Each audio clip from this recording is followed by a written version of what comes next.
Une fois que vous êtes réveillé, il est presque impossible de vous rendormir. Une fois que vous découvrez que la Terre n'est pas un globe qui tourne, mais un plan plat et immobile surmonté d'un firmament, tout change. Les voies auxquelles nous faisions confiance et les sacro-saints scientifiques sataniques qui façonnaient autrefois notre réalité et notre compréhension du monde ne sont plus fiables. Notre expérience de première main de la Terre, en tant que monde stationnaire, est en contradiction avec leur récit artificiel de l'espace et des planètes en rotation. La scarification de notre Terre et l'exploitation barbare des arbres géants autrefois majestueux sont en contradiction avec les livres d'histoire et les récits géologiques. Et les éveillés se demandent ce qui a bien pu se passer. S'ils ont menti au sujet de la Terre, de l'espace et de la destruction de notre monde plat, alors comment pouvons-nous faire confiance au récit historique officiel du courant dominant? Le récit historique, comme le modèle héliocentrique, n'a pas de sens. Il ne tient pas debout. Et il suffit d'un examen plus approfondi pour que les mensonges qui ont régi notre compréhension de l'histoire et du monde depuis notre naissance commencent à s'effondrer. Simulons un peu notre esprit avec quelques réflexions. On nous dit que le premier véritable outil électrique a été inventé en 1895, lorsqu'une entreprise allemande a combiné un moteur électrique avec une perceuse manuelle. La perceuse pesait 7,5 kg et nécessitait plusieurs opérateurs. Ce n'est qu'en 1957 qu'une société appelée Bosch a commencé à concevoir des outils électriques en vrac, à la fois économiques et puissants. Alors, comment nos ancêtres historiques, un peuple primitif, sous-développé, ont-ils conçu et construit certaines des structures que nous connaissons? Qu'en est-il de toutes les gigantesques pierres monolithiques que nous voyons et qui ont été taillées avec une telle précision? Demandez-vous si vous pourriez reproduire cela aujourd'hui avec l'arsenal d'équipements dont nous disposons. Et que dire des magnifiques puits à degrés de l'Est? On nous dit que les puits à degrés étaient des puits à plusieurs étages construits par nos ancêtres primitifs afin de préserver l'approvisionnement en eau pendant les sécheresses. Mais regardez l'intrication et la complexité de ces structures. Regardez la magnificence et la finesse. Regardez la précision géométrique. Le tout creusé et façonné à l'aide d'outils manuels. Mais bien sûr, que dire des gigantesques réseaux de canaux que l'on trouve partout dans le monde? Le canal Erie en Amérique aurait été construit en 1817 et 1825. Il n'y avait pas d'ingénieurs civils en Amérique à cette époque. Les personnes chargées de planifier la construction étaient des novices, c'est ce que l'on nous dit. Le canal fait 12 mètres de large et 4 mètres de profondeur. Le canal d'Erie s'étend sur 584 km. Mais les émigrés irlandais et les animaux qui les accompagnaient ne devaient pas se contenter de creuser chaque jour. Ils ont dû abattre des centaines d'arbres en traversant la forêt vierge. Ils ont dû construire des aqueducs, ainsi que des écluses complexes et traverser l'escarpement du Niagara, un mur de calcaire dur de 24 mètres de haut. Ils ont dû utiliser de la poudre noire pour le traverser, nous dit-on, puisque la dynamite n'avait pas encore été inventée. Le canal s'étend sur 584 km et sa construction a duré 8 ans. Cela signifie qu'en moyenne, 1 kilomètre était achevé tous les 8 jours. Quel exploit! D'autant plus que les responsables étaient des novices et que les outils électriques et la dynamite n'avaient pas encore été inventés. Laissez-moi vous dire tout de suite que les pionniers des Amériques n'ont pas construit ces systèmes de canaux. Et que dire des grands et magnifiques châteaux disséminés dans notre monde? Saviez-vous que la plupart d'entre eux ont été conçus et construits sans système de plomberie ni méthode pour chauffer correctement les pièces? La royauté et les élites du passé se contentaient de survivre sans avoir accès au strict nécessaire, tant qu'ils pouvaient vivre dans le faste et le grandiose, tandis que les paysans, dans leur modeste demeure, jouissaient de la chaleur des longs hivers sombres. Je ne le pense pas. Et bien sûr, il y a l'impossibilité du grand complexe des pyramides de Gizeh. Les pyramides, nous dit-on, ont été construites quelque part autour de 2500 avant Jésus-Christ. La Grande Pyramide elle-même est constituée de 2,3 millions de blocs de calcaire et de granit, et sa structure globale pèse 6 millions de tonnes. Les plus grosses pierres de granit pèsent entre 20 et 80 tonnes chacune. 20 tonnes représentent 20 000 kilogrammes. Ces blocs ont été taillés dans des carrières avec des ciseaux en cuivre et auraient été transportés sur une distance de 800 km. Les soi-disant experts avancent l'hypothèse selon laquelle le travail des esclaves a été considérable. Être crédule et croire au récit officiel du travail des esclaves est une chose. Mais quelqu'un peut-il expliquer comment les puits d'aération de la Grande Pyramide s'alignent si bien avec les étoiles circumpolaires? Et puis il y a les curieux cas des forts à plan en étoiles, ou de ce que les menteurs officiels du monde appellent les fortifications bastionnées.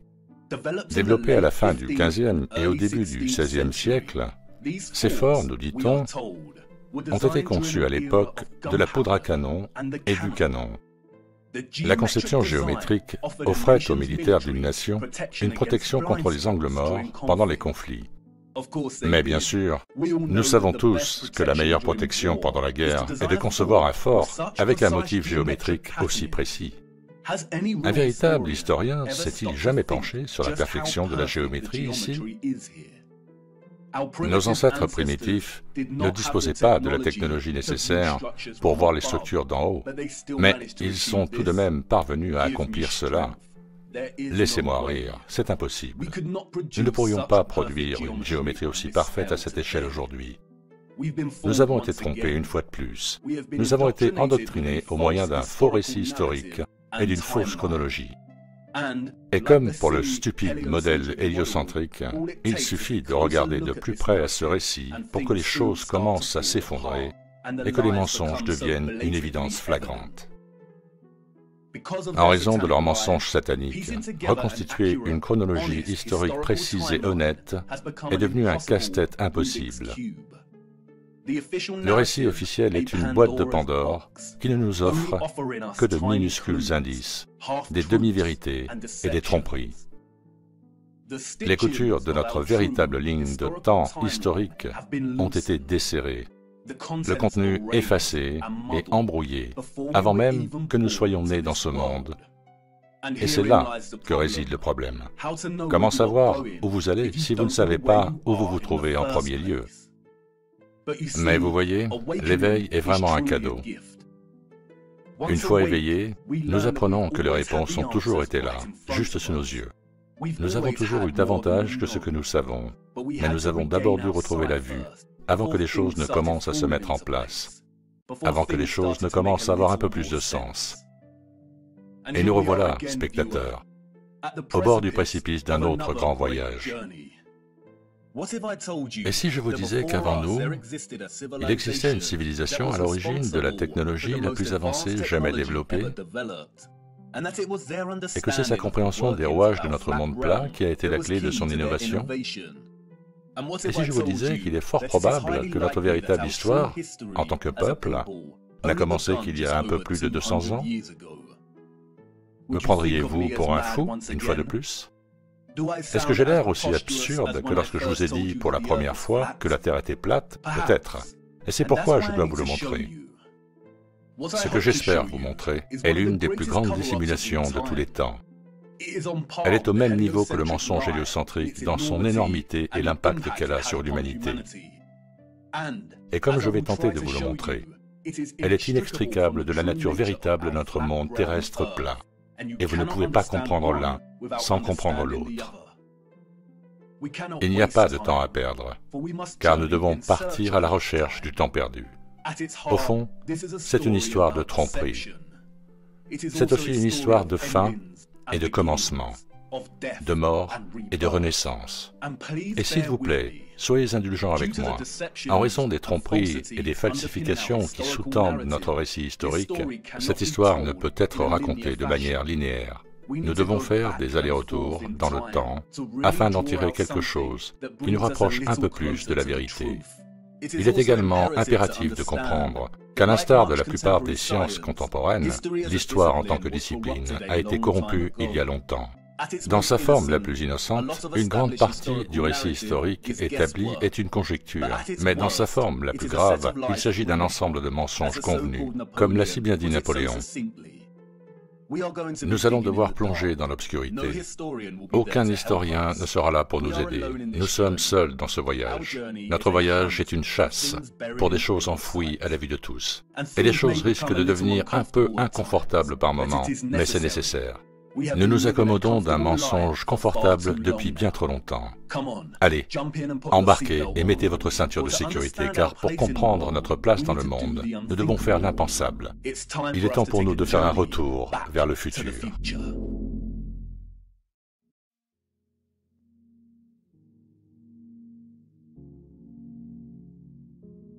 Notre voyage commence dans le plus improbable des endroits. 19e siècle, Saint-Pétersbourg. À son entrée, les saints hors de la cathédrale. La ville est froide, les brumes matinales se dissipent à l'approche du soleil, et nos bottes sont couvertes de boue. Nous sommes en 1860, et si Saint-Pétersbourg se dresse royal et fier, ses habitants sont introuvables. C'est calme, trop calme.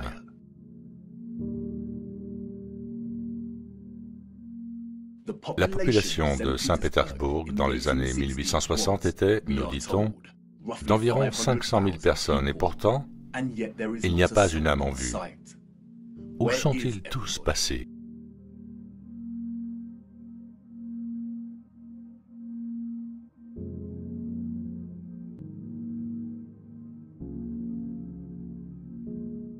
L'ombre longue de la colonne Alexandre nous donne un indice sur l'heure à laquelle le soleil passe au-dessus de cette région.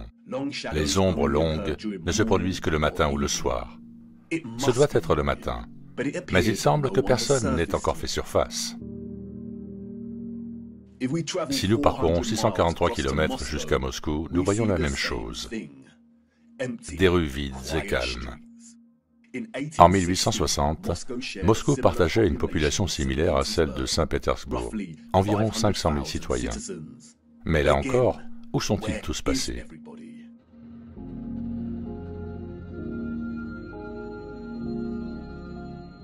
Qu'en est-il du reste du monde à cette époque? Édimbourg, Écosse, année 1840.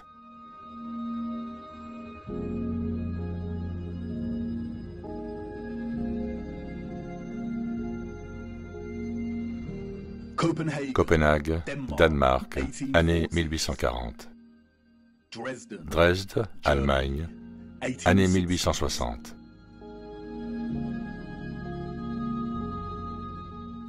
Rio au Brésil, année 1860. Toronto, Canada, année 1860.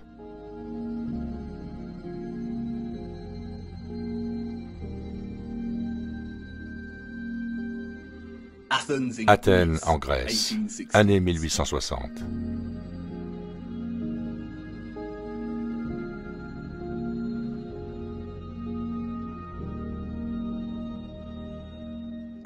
Et puis Londres, enfin, des gens.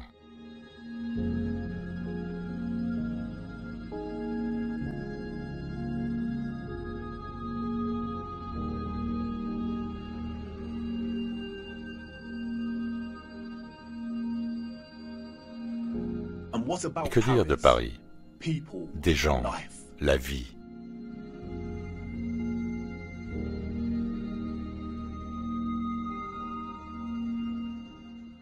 La première photographie, nous dit-on, a été créée en 1822. L'art de la photographie s'appuie sur des méthodes de juxtaposition, de comparaison et de contraste pour délivrer messages et sentiments. Dans ces photographies anciennes, nous ne trouvons pas les mêmes techniques délibérées de juxtaposition que les photographes contemporains utilisent dans leur art, mais plutôt les contrastes naturels qui sont si importants et centraux pour naviguer dans notre histoire trompeuse. Le contraste est un phénomène naturel ou artificiel dans lequel la signification est générée et transmise par la comparaison de deux éléments opposés. Lorsque l'on observe la Russie des années 1860, le contraste est immédiat entre l'absence de population et la taille de ces villes. Même au XIXe siècle, Moscou et Saint-Pétersbourg sont énormes. Les infrastructures que l'on peut voir sur les photographies pourraient contenir une population de plusieurs millions d'habitants. Pourquoi ces villes sont-elles si vastes si la population n'était que de 500 000 personnes dans chacune d'elles? De plus, le récit officiel nous donne une population qui augmente de façon linéaire à partir de 1764. Beaucoup des bâtiments que nous voyons ici ont été construits des années avant que la photo ne soit prise. Les Russes ont-ils simplement planifié bien à l'avance? Mais c'est lorsque la population est introduite dans ces photographies qu'un nouveau contraste émerge, stupéfiant. C'est entre les gens et l'environnement lui-même. Cela peut être dû à la réduction du nombre de personnes ou à la monochromie des images en noir et blanc. Mais elles nous présentent quelque chose que nous avons côtoyé toute notre vie, sans jamais y prêter attention. C'est-à-dire l'énormité et l'impossibilité de l'architecture. Lorsque nous nous engageons dans l'industrie et la pratique du tourisme, nous nous déplaçons d'un endroit à l'autre et nous observons, nous absorbons tout, nous apprenons, nous écoutons tandis que l'on nous explique ce que l'on regarde et comment cela a été créé. Devant une structure comme l'Arc de Triomphe à Paris, on peut même s'exclamer « Waouh, comment ont-ils fait ça ?» Mais le moment, inextricablement lié à l'agitation de la scène, nous empêche peut-être de nous poser cette question avec sincérité.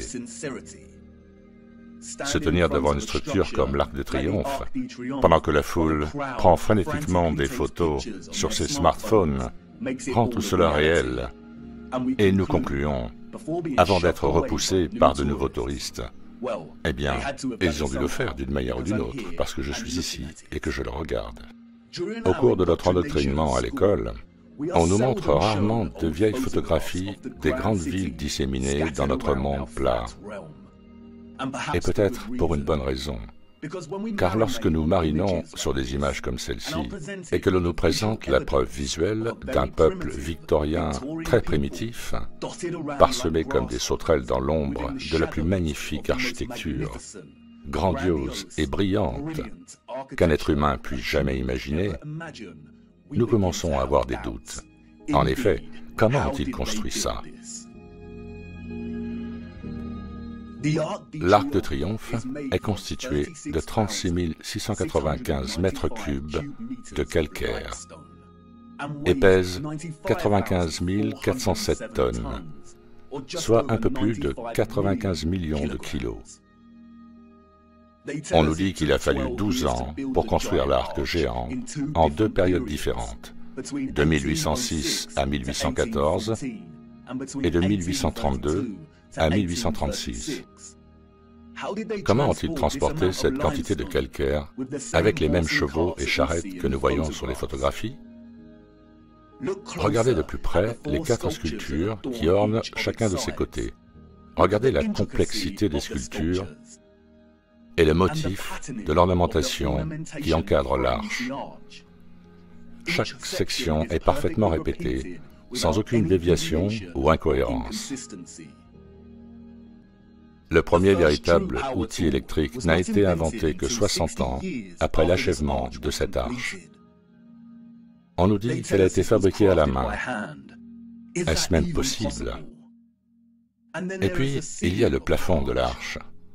Des roses immaculées sculptées en 3 dimensions, parfaites dans leur symétrie géométrique. La nuance du détail et la finesse de chaque pétale et des bordures transversales est époustouflante. Regardez le reste de Paris à cette époque.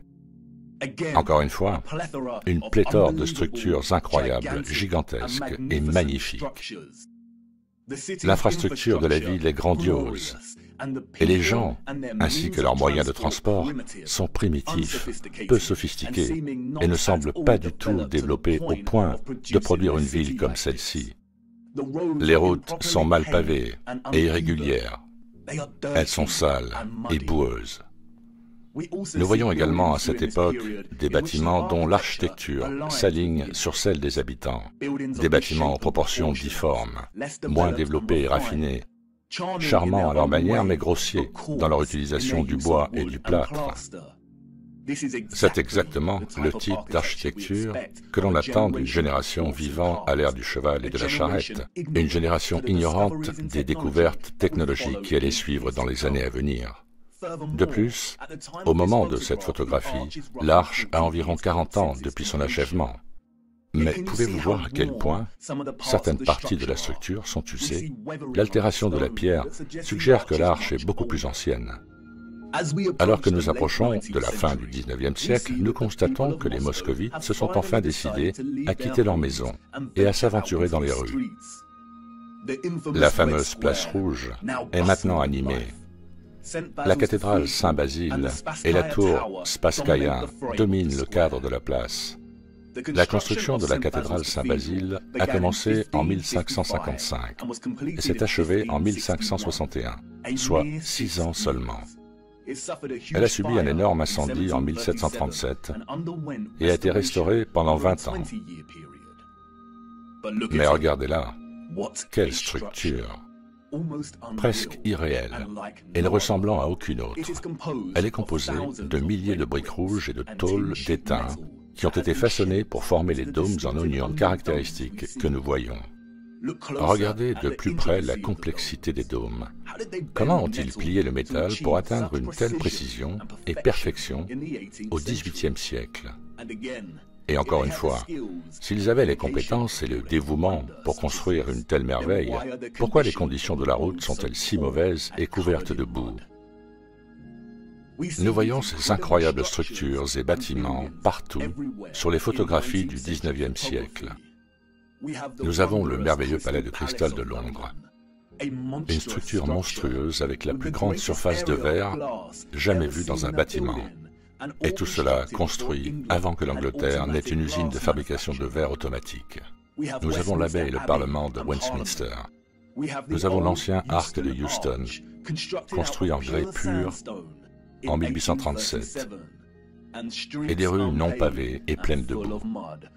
Pourquoi ces gens n'ont-ils pas donné la priorité aux rues dans lesquelles ils marchaient?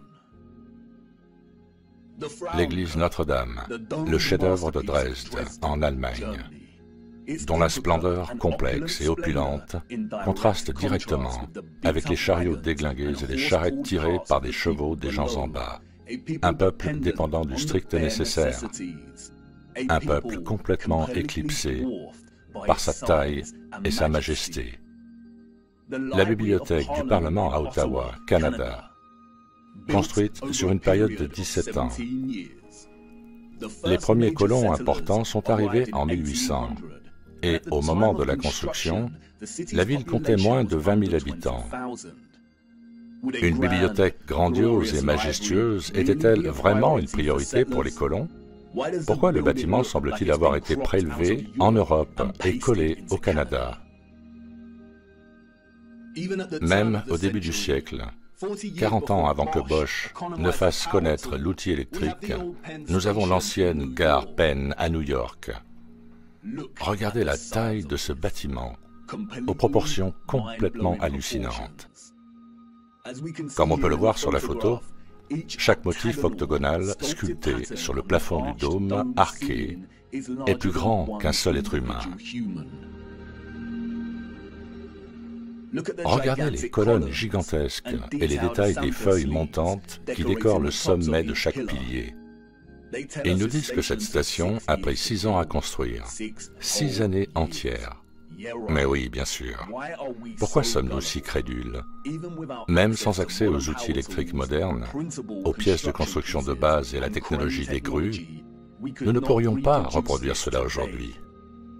Et plus important encore, nous ne reproduisons pas ce type d'architecture aujourd'hui.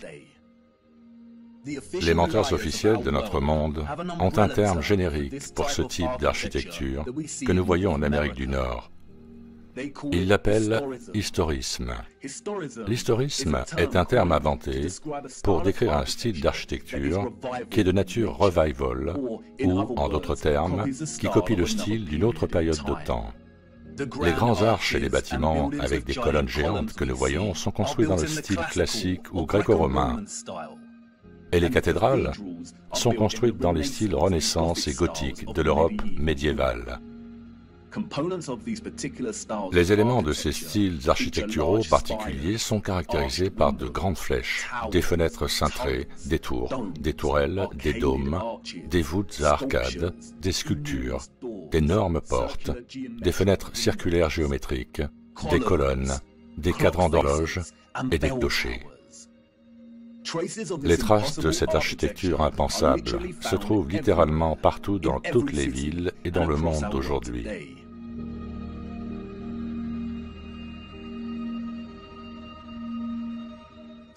Certaines sont préservées et entretenues, comme l'Arc de Triomphe et Notre-Dame de Paris. D'autres sont perdues et oubliées par le temps, comme l'Arche de Houston et l'ancienne gare Penn de New York. En tant que peuple, nous parcourons des kilomètres pour prendre nos propres photos de ces merveilles. Mais les photographes du XIXe siècle nous ont offert quelque chose qu'ils n'auraient jamais pensé donner à une génération future, la perspective. Nous voyons un peuple primitif sur fond d'infrastructures architecturales clairement avancées. Les historiens officiels du monde nous racontent des histoires d'évolution darwinienne et de progression entre les périodes. Les personnes qui sont venues après ont toujours été plus avancées dans leur façon de faire, affinant et redéfinissant les méthodes de la génération qui les a précédées. Si l'apogée de l'innovation et de l'industrie au XIXe siècle était encore le cheval et la charrette comme moyen de déplacement, alors, comme ces photographies nous le disent, ce style d'architecture était tout aussi impossible pour ceux qui vivaient dans les siècles précédents. Toute personne ayant une prédisposition à la réflexion et au questionnement peut immédiatement sentir, en regardant ces photographies, qu'il y a quelque chose de pourri au royaume du Danemark, que quelque chose ne va pas avec le récit historique dominant, que quelque chose ne colle pas. Sur une image panoramique de San Francisco en 1877, nous voyons un collage d'architecture historiciste, des colonnes ornant l'entrée de bâtiments très majestueux. Ils se distinguent comme des épouvantails de certaines des cabanes en bois qui les entourent. Nous voyons des flèches et des tours gothiques au loin. Nous voyons des cathédrales et des bâtiments en forme de dôme.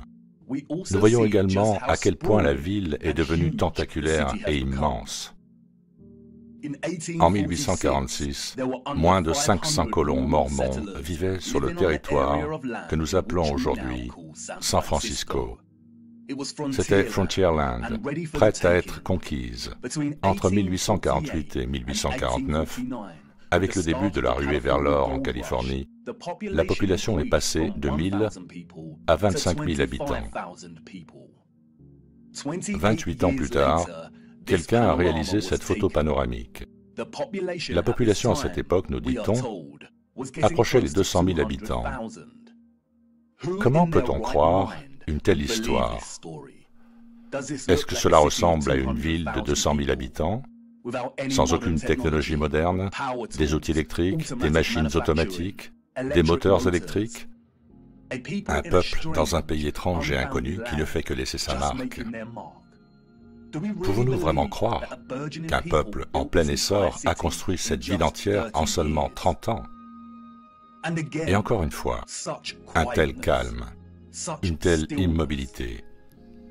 C'est la photographie d'une ville vide. Où sont tous les gens? L'ombre du poteau ici nous indique qu'il ne s'agit pas des premières heures du matin. Les ombres courtes n'apparaissent que vers midi. Une ville de cette taille à midi devrait être animée. Mais il n'y a pas une seule personne dans le plan de ce panorama. La seule vie que nous voyons est celle d'un cheval, sans aucun maître en vue. Il semble très improbable que tous les gens aient été priés de rester à l'intérieur parce qu'une séance de photos de paysages urbains avait lieu.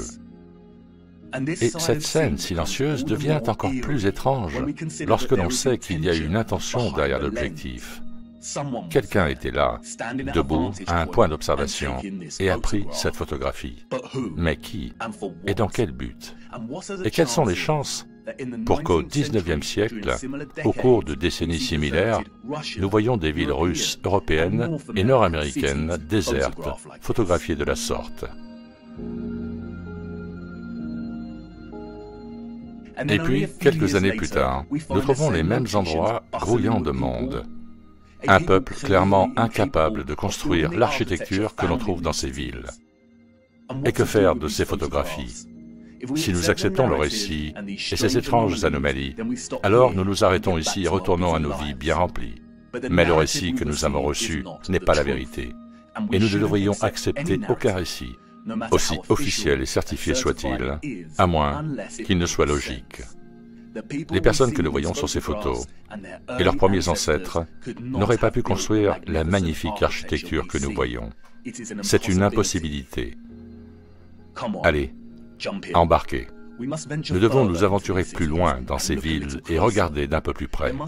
Il doit y avoir des indices qui attendent d'être découverts pour nous aider à comprendre pourquoi ces villes sont vides. Attendez, qu'est-ce que vous dites? Vous voulez d'abord essuyer la boue de vos bottes? Ne vous embêtez pas, c'est une perte de temps.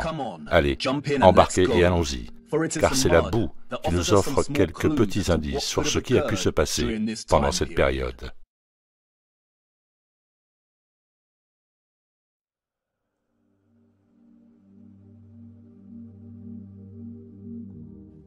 En juin 2011, Christchurch, en Nouvelle-Zélande, a subi un tremblement de terre qui a laissé une grande partie de la ville dans le chaos, détruisant des bâtiments et des infrastructures et laissant plus de 50 000 foyers sans électricité.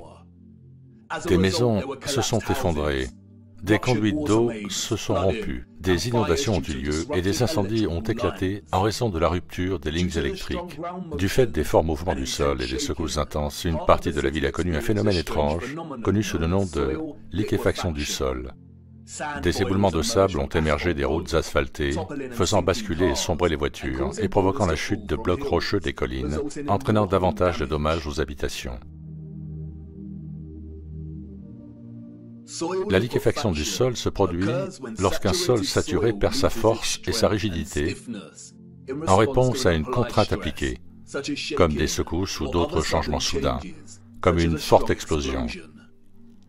Un sol saturé, meuble ou du sable a tendance à se comprimer lorsqu'une charge est appliquée. Mais en cas de contrainte telle qu'une secousse ou une explosion, on observe le contraire. Le sol a tendance à se diluer et il en résulte des sables mouvants ou de l'argile rapide traître. La terre se transforme en liquide, ce qui fait que les structures de masse lourdes comme les bâtiments, les infrastructures et les voitures commencent à s'enfoncer, se renversent ou s'effondrent. Cela peut également affecter les barrages et les ponts. Les courants de turbidité peuvent également former d'énormes glissements de terrain impossibles à arrêter. Dans le pire des cas, des villes entières peuvent être détruites. Comme vous pouvez le voir, la liquéfaction peut déplacer des zones entières de terre. La boue peut s'élever de façon spectaculaire et rapide, et sa force destructrice est inarrêtable. C'est un phénomène bien documenté. Le tremblement de terre de 1964 à Niigata, au Japon, a provoqué une liquéfaction, et on peut en voir les effets très clairement sur ces photos. La même chose ici, avec le tremblement de terre de 1964 en Alaska. Des bâtiments qui tombent, des voitures qui coulent, des infrastructures qui s'effondrent. Une fois la tension retombée, le sol commence à se solidifier à nouveau, et nous pouvons voir les conséquences. Des rues boueuses et inégales subsistent là où il y avait autrefois un revêtement routier. Si nous revenons aux photographies des villes du XIXe siècle, nous constatons une situation similaire ici. Les routes sont peu raffinées et pleines de boue. Nous voyons partout des routes inégales, grossières et boueuses, sans sophistication, sur fond d'architecture raffinée, sophistiquée et magnifique. Ces villes auraient-elles pu subir le même sort de liquéfaction du sol qu'à une époque plus récente? Peut-être. Mais malheureusement, les routes boueuses ne sont pas une preuve suffisante pour tirer des conclusions, n'est-ce pas? Les enfants sont ceux qui posent les questions les plus essentielles et les adultes, dans leur stupeur brumeuse, fournissent généralement les réponses les plus insatisfaisantes, régurgitant souvent des informations savantes et absurdes qui laissent l'imagination de l'enfant insatisfaite. En se traînant le long de ces routes boueuses du XIXe siècle et en observant son environnement, un enfant peut se demander « Pourquoi ont-ils construit les fenêtres si bas par rapport au sol ?» Et quelle excellente question! Oui, pourquoi en effet ont-ils construit des fenêtres au niveau du sol? Car voyez-vous, les personnes que nous voyons sur ces photos n'ont malheureusement pas construit cette architecture. Et peut-être que certaines d'entre elles, à un moment donné de leur vie quotidienne bien remplie, se posent exactement la même question. Nous le voyons partout. Fenêtres au niveau du sol.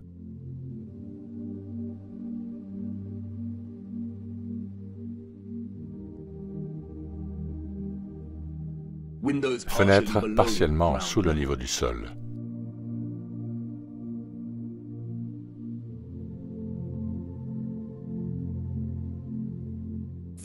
L'entrée du premier étage est surélevée par rapport au niveau du sol.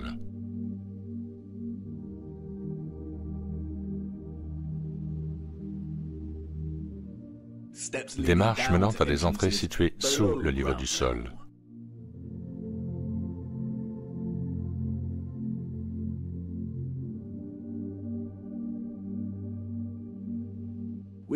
Nous pouvons le constater dans presque toutes les grandes villes de notre monde, à la fois sur des photographies anciennes et lorsque nous marchons dans les rues aujourd'hui. Et qu'est-ce que cela nous apprend? Qu'une société ayant accès à des outils de construction modestes, à des chevaux et à des charrettes, a construit ses infrastructures en dépensant d'innombrables heures et de l'énergie à défricher un terrain de plus de 3 mètres de profondeur pour commencer sa construction.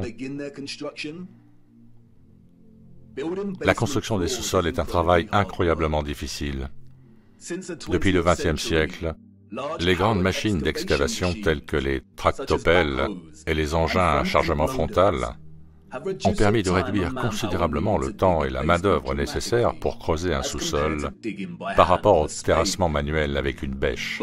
On pourrait peut-être dire que nos ancêtres historiques étaient aussi dévoués à l'architecture qu'ils construisaient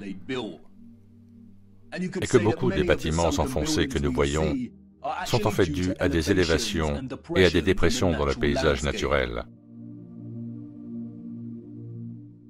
Le récit officiel, toujours plein d'incohérences, suffirait peut-être s'il n'y avait pas de fouilles contemporaines. Lorsque nous regardons des photographies comme celle-ci, nous nous rendons immédiatement compte que ce que nous voyons, ce sont des fenêtres et des portes situées à 2 ou 3 mètres sous la surface du sol. Pourquoi y a-t-il des fenêtres et des portes sous terre?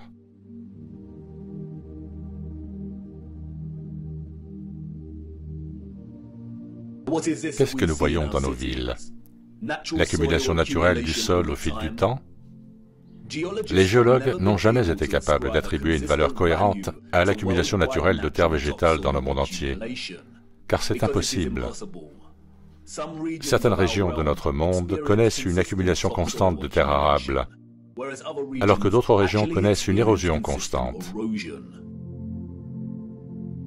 De nombreux historiens et archéologues ont noté que de nombreuses villes ont été détruites au cours des siècles par la guerre, un phénomène naturel comme les tremblements de terre, les cendres volcaniques et les inondations.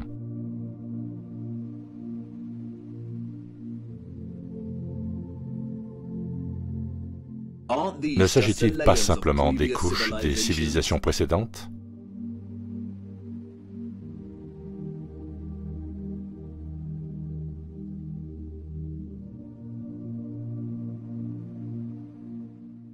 Non, ce n'est pas le cas. Nous voyons encore et encore des étages entiers de bâtiments qui correspondent à l'architecture existante au-dessus de la couche de terre.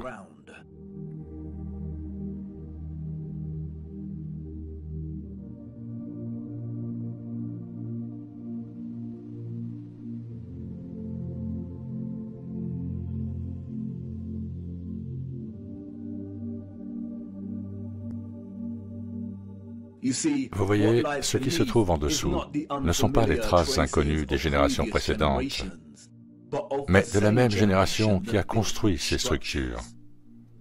Et une fois que l'on voit ce genre d'infrastructures enfouies, qui existent en si grand nombre dans notre monde, on ne peut plus ne plus le voir.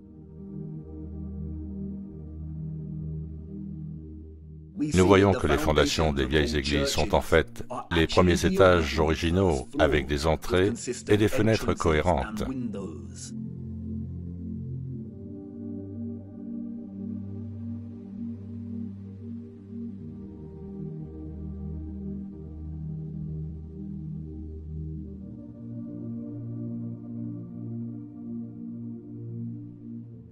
Nous voyons des mosaïques déterrées. Nous voyons des piliers, des colonnes et des arcs qui étaient à l'origine beaucoup plus grands. Et c'est la couche de terre qui a réduit leur taille, comme s'ils n'étaient pas assez grands pour commencer.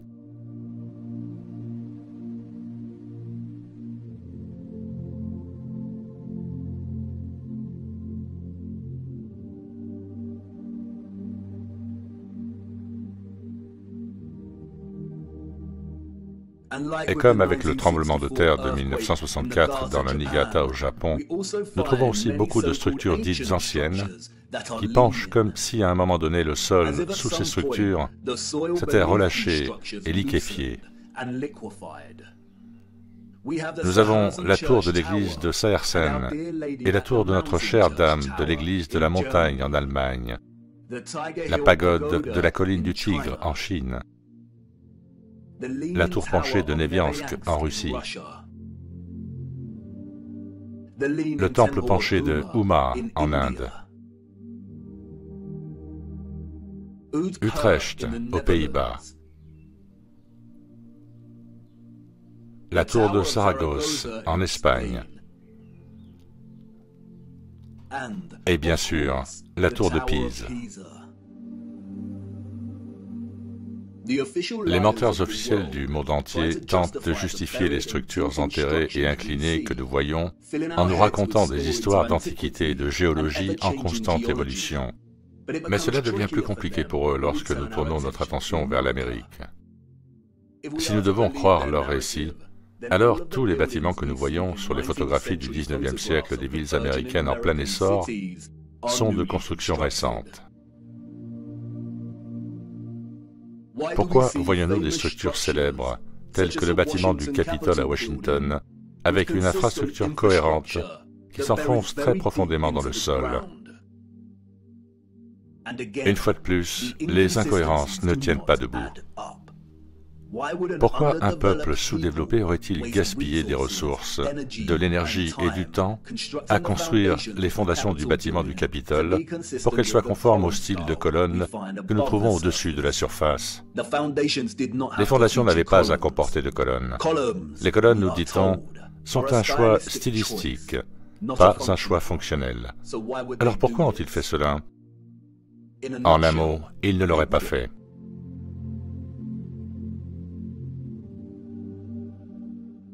Nous voyons des images qui suggèrent que les gens du 19e siècle se préoccupaient en fait de déplacer une grande partie de l'énorme quantité de boue présente ici, de niveler le sol et d'excaver les structures existantes.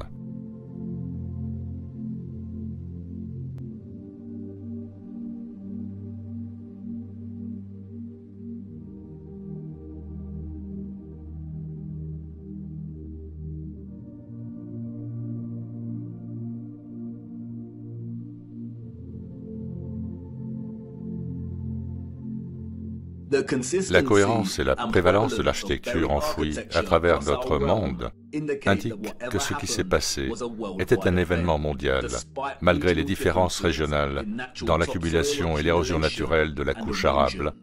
Et il n'y a aucune explication officielle qui justifie l'architecture enfouie que nous voyons. Aucune explication n'est fournie pour justifier la quantité de boue que l'on voit sur les photographies de nos villes au XIXe siècle. Sur les routes, des amas de boue provenant du déblaiement, des routes inégales, des terres ravagées, mais une architecture grandiose, parfaite et intacte. Applaudi par les spécialistes de la littérature pour son utilisation du brouillard en guise de métaphore pour brosser le portrait de Londres, centre corrompu au milieu d'une industrialisation galopante, beaucoup oublient que le roman « La maison d'âpres vents » de Charles Dickens, paru en 1852, s'ouvre en fait sur une image différente. Londres. Le premier trimestre est terminé depuis peu, et le Lord Chancellor siège dans le Lincoln's Inn Hall, temps impitoyable de novembre. Autant de boue dans les rues que si les eaux venaient de se retirer de la surface de la Terre.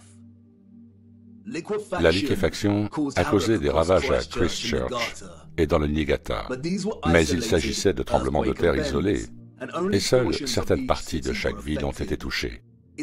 Il n'est pas possible qu'il y ait eu d'énormes tremblements de terre simultanés dans le monde entier au cours d'une période similaire, n'est-ce pas? Même Wikipédia nous dit que la liquéfaction peut se produire naturellement ou artificiellement, à la suite d'un tremblement de terre ou d'un autre changement soudain des conditions de stress. Même si c'était le cas, nous ne voyons les mêmes dommages structurels aux bâtiments du XIXe siècle que dans des cas comme Christchurch et Niigata. La plupart de l'architecture enterrée que nous voyons est intacte. Elle est soit enfoncée, soit le niveau du sol a été relevé d'au moins 3 mètres, parfois de manière uniforme, et d'autres fois partiellement enterrés dans des collines de boue ondulantes, comme s'il y avait eu d'énormes glissements de terrain. L'étrange cas de l'architecture enfouie permet de tirer les conclusions suivantes. 1. Ce qui repose sous terre n'est pas les vestiges de civilisations antérieures. Le plus souvent, les structures enfouies sont conformes à l'architecture que nous voyons en surface. 2. Que les structures sont beaucoup plus grandes que ce que l'on soupçonnait à l'origine, et donc elles sont encore plus impossibles à construire pour une génération victorienne de chevaux et de charrettes, et celles qui les ont précédées. 3. Que l'accumulation naturelle de terre végétale et la liquéfaction du sol ne sont pas des explications satisfaisantes pour ce que nous voyons ici. Ce qui a eu lieu devait être quelque chose de beaucoup plus grand et répandu, comme un cataclysme terrestre, naturel ou artificiel de quelque sorte. Comme le montrent de nombreuses photographies, de nombreux citoyens des années 1800 étaient responsables du déplacement d'une grande partie de la boue, du nivellement du sol et de l'excavation des bâtiments, ce qui suggère que ce qui s'est passé s'est produit très récemment dans leur passé. L'absence totale de justification raisonnable pour l'architecture enterrée que nous voyons suggère que les contrôleurs de notre monde essaient délibérément de cacher ce qui s'est passé. Et qu'en est-il des villes désertes que nous voyons sur les photographies précédentes? Si ces villes étaient vraiment vides, nous devons nous demander pourquoi. Nous devons aussi nous demander comment tous ces gens sont arrivés là, en fin de compte. En l'espace d'une trentaine d'années, nous voyons une ville passer du stade de désert à celui de ville animée. Il est intéressant de noter que c'est Charles Dickens et plus généralement la littérature du XIXe siècle qui offrent quelques indices. 2 thèmes centraux traversent la littérature victorienne du XIXe siècle. Celui du mariage et de la chasteté féminine, et celui des orphelins et de l'adoption. Nombre de personnages de fiction que nous avons appris à aimer au fil des ans sont des orphelins. Nous avons Oliver Twist et Pip des Grandes Espérances. Nous avons la petite orpheline Jane Eyre et Heathcliff des Hauts de Hurlevent. Nous avons Mowgli du Livre de la Jungle, Cosette des Misérables. Nous avons Heidi, Réponse, Peter Pan, Blanche-Neige. Nous avons Tom Sawyer et Huckleberry Finn, et Anne au pignon vert. Et ces livres étaient de leur temps. En ce qui concerne la prévalence de l'orphelin, le seul problème est que ces romans romancent l'orphelin en tant que personnage disloqué de la société par défaut et, par conséquent, tracent le chemin de sa vie comme celui d'une fortune imprévue. Ce n'était pas la réalité. Le thème du mariage et de la chasteté que l'on retrouve dans tant d'œuvres littéraires du XIXe siècle, comme celles de Jane Austen, de Bronte, de George Eliot, Dickens, de Thomas Hardy, de Léon Tolstoï, de Victor Hugo et d'autres encore, n'était rien d'autre qu'une propagande soigneusement déguisée et bien écrite. dont le seul but était de solidifier et de justifier un cadre de valeurs sociales qui séparait les enfants de leur mère.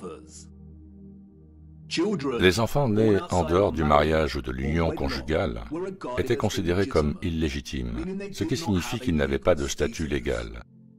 L'illégitimité des enfants était un sérieux handicap tout au long du XIXe siècle. La majorité des employeurs n'embauchaient pas les femmes ayant un enfant illégitime. De nombreuses mères célibataires avec des enfants illégitimes se retrouvaient sans foyer, en mauvaise santé, affamées, épuisées. Leur seul refuge était le foyer du travail, où elles devaient accomplir les tâches les plus désagréables. Dans certains endroits, les femmes ayant des enfants illégitimes étaient singularisées et devaient porter un uniforme spécial qui alertait tout le monde sur leur statut de mère célibataire ou de femme déchue. En conséquence, un grand nombre d'orphelinats et d'institutions pour enfants trouvés ont été créés. Voici l'hôpital pour enfants trouvés de Londres, qui était très actif au XIXe siècle. Regardez sa taille. Charles Dickens était obsédé par cet endroit. L'inspiration, dit-on. Le récit officiel nous dit qu'environ 4500 femmes ont confié leurs enfants à cet énorme bâtiment. Mais ce n'était qu'une institution. Wikipédia nous donne une liste partielle de plus de 64 orphelinats qui ont été fondés au Royaume-Uni au cours du XIXe siècle. Cette liste n'est que partielle. Le cas particulier de la grande quantité d'enfants sans parents au XIXe siècle est bien documenté par de nombreux chercheurs.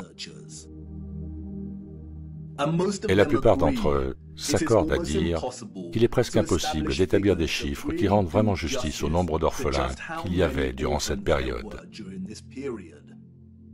Leur trace n'est pas inscrite dans le livre d'histoire. Elle se formait dans la boue et a ensuite été emportée par les eaux. Ce n'était pas seulement le Royaume-Uni, c'était un phénomène mondial. La ville de New York, à elle seule, disposait de 4 asiles d'enfants trouvés qui accueillaient des milliers d'enfants par an. Au début du XIXe siècle, l'Italie signalait 32 000 enfants par an. L'Espagne et le Portugal, 15 000 enfants trouvés par an. Avant 1860, 374 000 enfants enregistrés ont été pris en charge par les seuls asiles de Milan, Naples et Florence. L'historien David L. Ransall affirme que Moscou recevait entre 16 et 18 000 enfants en bas âge par an dans les années 1880 et en envoyait plus de 10 000 par an dans les villages périphériques pour y être placés. En 1882, il y avait en tout 41 720 enfants trouvés du foyer de Moscou vivant dans 32 000 familles d'accueil réparties dans 4 418 villages. Une douzaine de villages comptaient chacun plus de 90 familles d'accueil. Ce que l'on oublie souvent, c'est qu'une série de lois ont été adoptées dans les années 1800, rendant presque impossible pour les mères célibataires de garder leurs bébés. La réforme de la loi sur les pauvres de 1833 a introduit des clauses de bâtardise qui transfèrent l'entière responsabilité de l'enfant illégitime sur la mère. La stigmatisation sociale signifiait qu'elle ne serait pas en mesure de s'occuper de son enfant et qu'elle serait obligée de le remettre aux autorités, ou pire encore. Les annonces d'adoption ou de garde d'enfants sont devenues populaires dans les journaux. Et, comme de nombreux chercheurs l'ont souligné, elles étaient une façade pour ce que l'on appelait les fermes à bébés ou les meurtres rémunérés.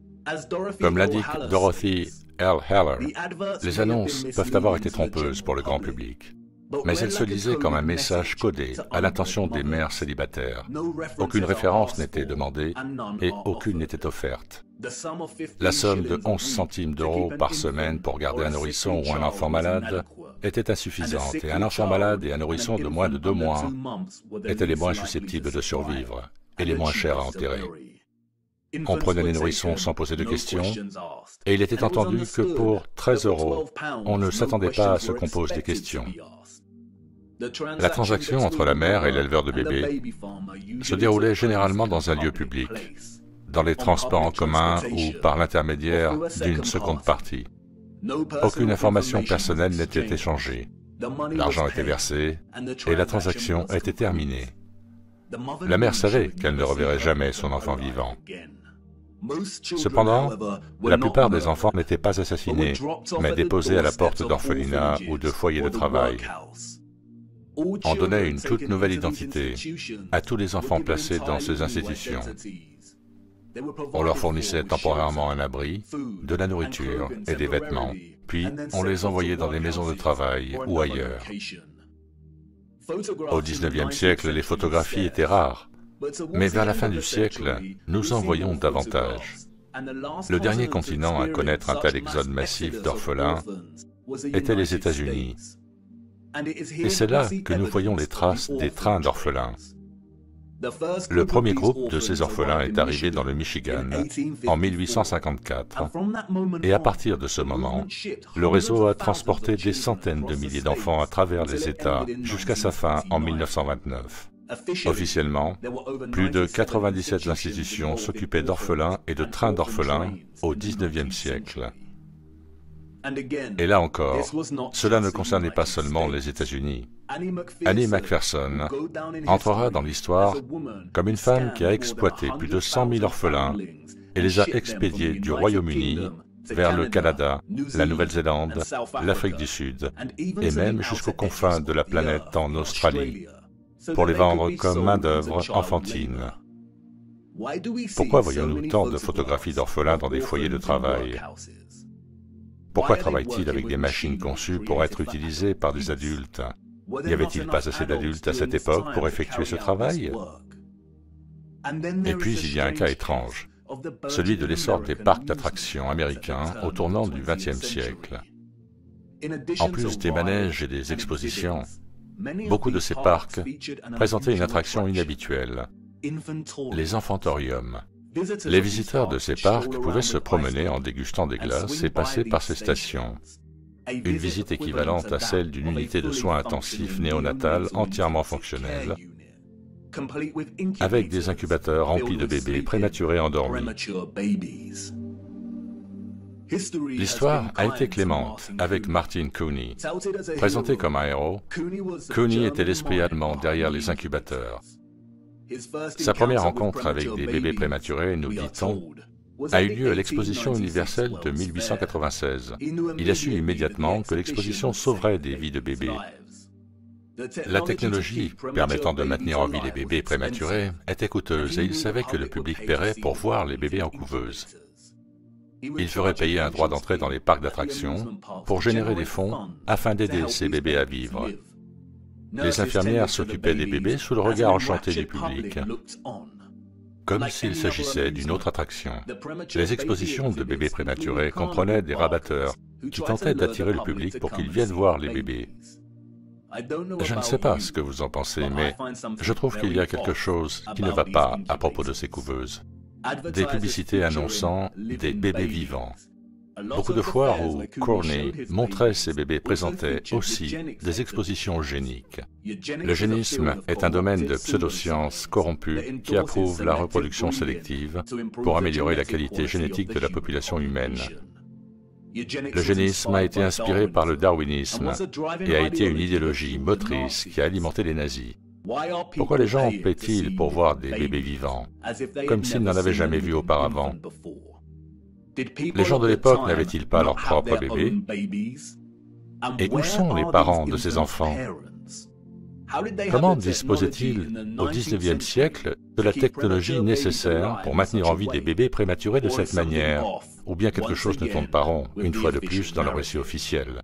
80 000 bébés prématurés ont été traités dans ces couveuses de parcs d'attractions. 80 000. Les centaines de milliers d'orphelins au XIXe siècle sont à peine croyables. Les femmes étaient-elles vraiment si insouciantes? L'Amérique avait-elle au moins la population nécessaire pour justifier 80 000 bébés prématurés? Nous ne parlons pas ici d'orphelins, mais de bébés nés prématurément. Le récit n'est ni convaincant, ni réaliste. D'où venaient ces bébés? Les antécédents de Cooney sont encore plus troublants. Comme de nombreux historiens l'ont souligné, il n'avait pas de diplôme ou de formation médicale, et son histoire est très similaire à celle de la philanthropie peu convaincante qui entoure certaines de nos personnalités contemporaines qui n'ont pas non plus de diplôme médical. Et puis, il y a Mary Dressler, une star canadienne du cinéma muet et de la dépression. Elle a adopté un de ses bébés en couveuse. Ah, les célébrités et l'adoption. Le récit officiel nous laisse commodément en dehors de son histoire et nous dit qu'elle a peut-être eu une fille qui est morte en bas âge. Mais les photographies suggèrent le contraire. A-t-elle adopté son bébé couveuse dans l'une de ses foires? Ou les foires sont-elles une façade pour l'adoption illicite de bébés prématurés? Même s'ils étaient prématurés, cela signifiait-il qu'ils n'avaient pas de parents? Qui était propriétaire et responsable de ces parcs? Et qu'est-il arrivé aux bébés une fois qu'ils ont grandi et quitté les couveuses? Si quelque chose semble étrangement faux dans l'histoire de ces parcs et de ces orphelins, c'est parce qu'on ne nous dit pas la vérité. Pourquoi y avait-il des centaines de milliers d'enfants sans parents au XIXe siècle? D'où venaient-ils? Ils ont été déplacés dans le monde entier. Europe, Amérique, Russie, Australie, Canada. Pourquoi? Surtout quand la plupart avaient encore un parent vivant.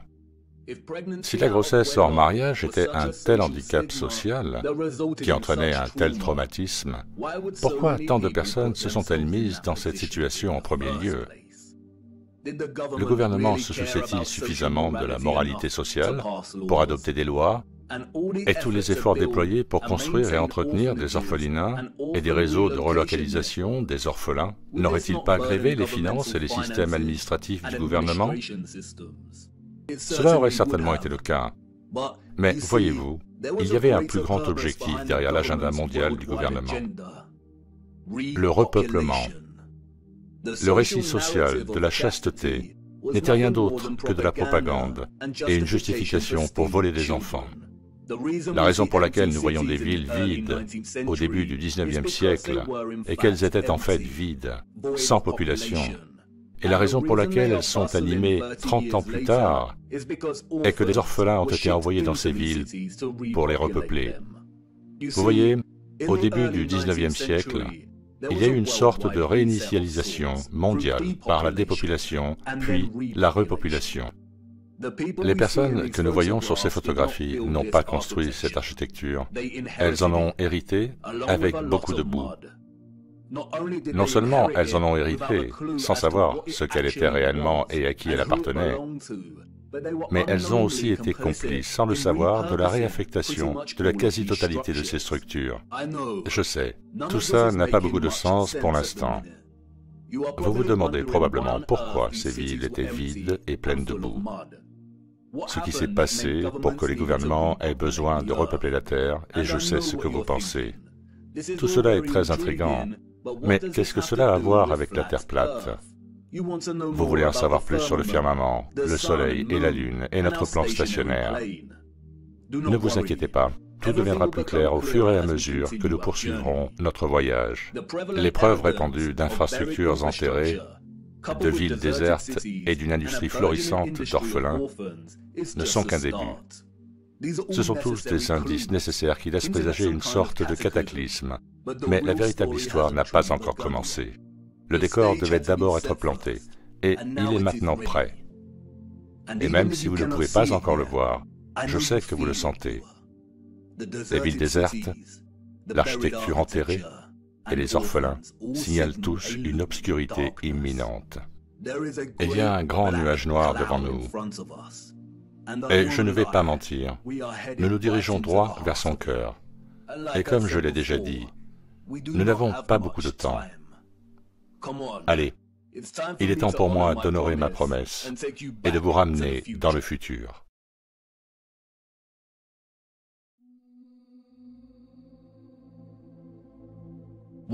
L'eau, une substance chimique inorganique, transparente et inodore, qui recouvre 70% de la surface connue de la Terre.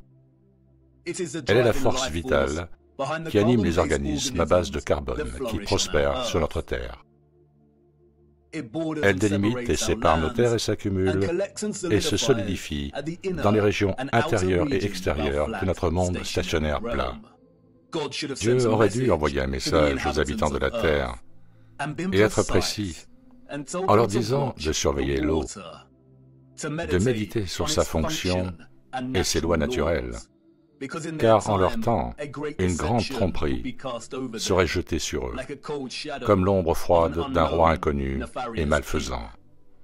Et peut-être que Dieu a envoyé ce message sous la forme d'un déluge, mais que sa vérité a été mythifiée et enterrée, et que le mensonge s'est propagé en dépit de cela. L'eau immobile n'est ni courbe ni convexe. Les lois naturelles régissant une masse d'eau immobile insistent sur le fait qu'elle prend la forme exacte du récipient qu'elle remplit, et trouve et maintient toujours un niveau plat. L'eau immobile reste toujours plane. Et en regardant l'eau, lorsque nous nous tenons à un poste d'observation, lorsque nous voyageons en avion, et avant de prendre une gorgée de notre boisson, nous devons tous nous rappeler de ne jamais oublier cette loi. La plupart d'entre nous comprennent instinctivement les lois de l'eau. Et pourtant, beaucoup poursuivent leur vie quotidienne en participant volontairement au canular héliocentrique absurde.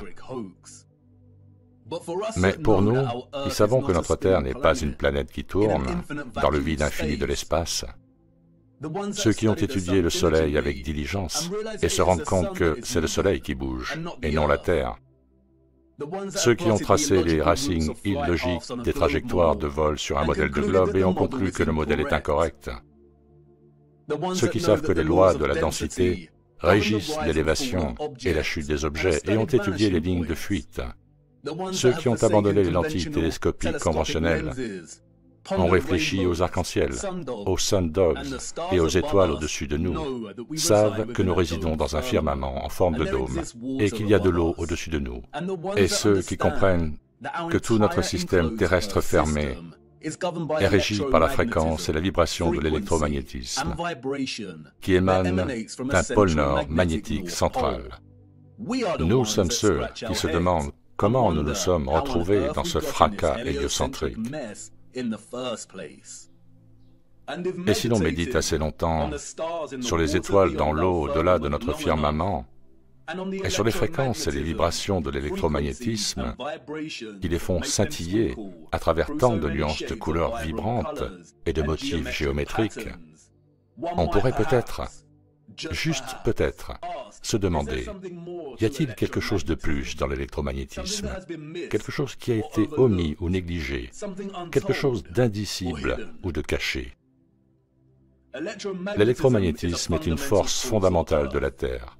Le champ électromagnétique prend la forme d'un tore dans lequel circulent toutes les fréquences et vibrations de l'électromagnétisme. Un tore est une surface tournante qui prend la forme d'un coussin. Les inducteurs et les transformateurs toriques sont essentiels à la production d'énergie électrique. Il existe de nombreuses façons de produire de l'électromagnétisme. Nous en avons déjà examiné quelques-unes. Nous savons qu'un champ magnétique peut produire de l'électricité et que l'électricité peut produire un champ magnétique. Cela fonctionne dans les deux sens. Le magnétisme et l'électricité sont inextricables. C'est une danse de polarité. Les charges électriques se repoussent ou s'attirent. Les pôles magnétiques s'attirent ou se repoussent. Pour chaque pôle nord, il existe un pôle sud correspondant. Un courant électrique passant à l'intérieur d'un fil crée un champ magnétique correspondant à l'intérieur du fil, et un courant électrique est créé dans une boucle de fil lorsqu'elle est rapprochée ou éloignée d'un champ magnétique. Les aimants en fer à cheval sont des aimants permanents puissants. Leur forme, dans laquelle les deux pôles magnétiques sont proches l'un de l'autre, produit un champ magnétique puissant et élevé. L'aimant en fer à cheval peut également fonctionner comme un électroaimant. Le tout premier électroaimant a été inventé en 1824, nous dit-on. et se présentait sous la forme d'un aimant en fer à cheval. Sa puissance était évidente dès le début. Il ne pesait que 200 grammes, mais pouvait soulever 4 kg de fer.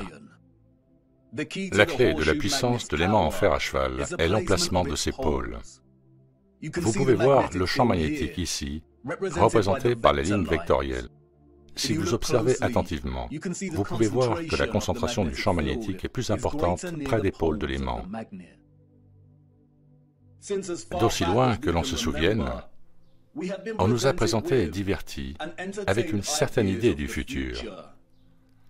Pas nécessairement notre futur en tant qu'individu, mais l'avenir de l'humanité, de la technologie et de la société en général, que ce soit sous la forme de films hollywoodiens, et vous savez lesquels, les films d'action, les sagas de science-fiction et les films d'animation ou de littérature, de musique et d'exposition d'art.